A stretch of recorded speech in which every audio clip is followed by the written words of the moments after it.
Students, today we are going to solve the problems in the chapter gravitation, which is given in the textbook exercise. Problem number 1.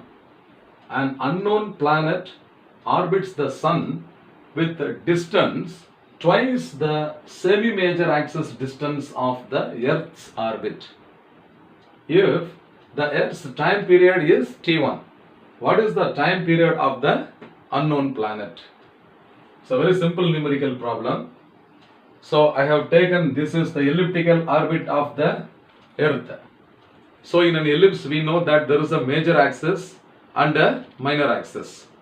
In the longer distance in the longer distance is the major axis distance. Adula paadi irukku pathingala, half of that only is called as what is semi major axis.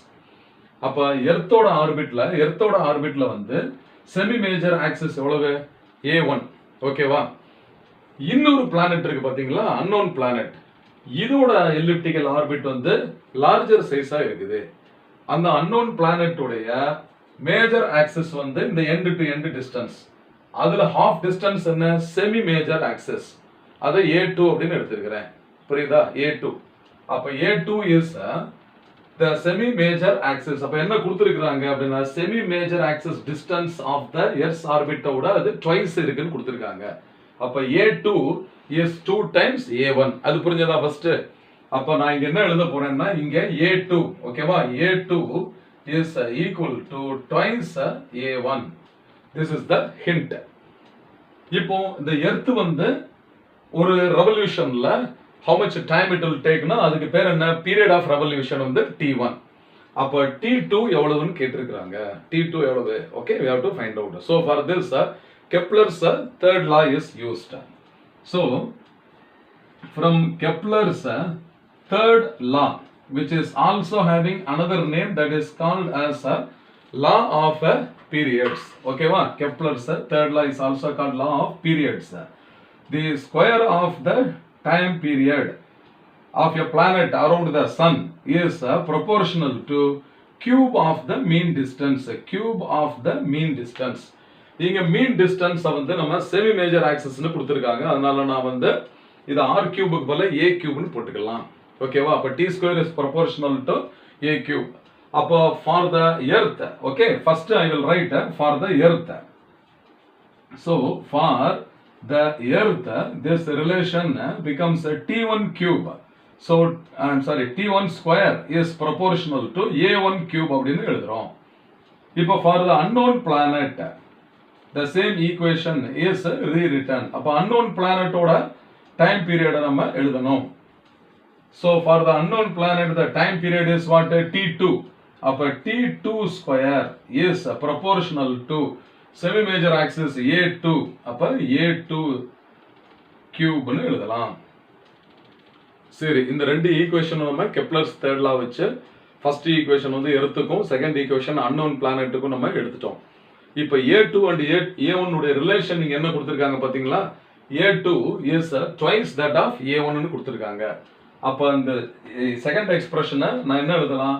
T2 square is proportional to, instead of A2 cube, I will write 2A1 whole cube. அப்ப 2A1 okay whole cube அப்படினு போடுறேன். ரைட்டா? சரி, அப்ப T2 square is proportional to 2 cubeங்கிறது என்ன? 8A1 cube. 8A1 cube அப்படினு போடுறோம். Understand? சரி, இப்போ இது ரெண்டும் ரேஷியோ எடுக்க போறேன். அப்ப t2 ஸ்கொயர், ஓகேவா? t2 square divided by t1 square. அப்ப t2 square divided by t1 square left hand சைடுல நம்ம எடுத்துக்கிறோம். அப்ப ரைட் ஹேண்ட் சைடுல it will be equal to தான proportionality constant ரெண்டுக்கும் சேம் தான்.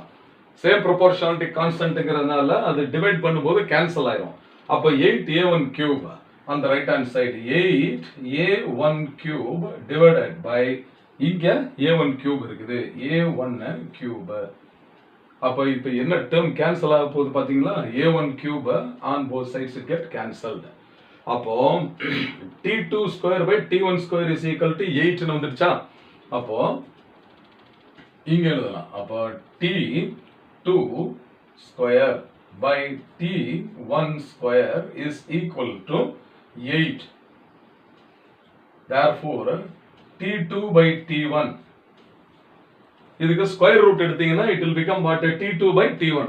அப்ப square root of 8 right hand side வந்து square root of 8.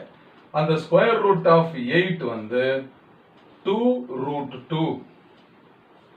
Square root of 8 is 2 root 2. Therefore, T2 is equal to 2 root 2 times T1 அப்படிங்கிற answer வருது. அப்போ இதுதான் answer. இது என்ன கேட்டிருக்காங்க? What is the time period of the unknown planet in terms of the time period of the earth. அப்ப T2 is equal to 2 root 2 times T1. இப்போ 2 into root 2 க்கு பதிலா 1.414 நீங்க போட்டீங்கன்னா அந்த மாதிரி நம்பர்ஸ்லயும் எழுதலாம். But this is the correct answer. I hope you have understood well.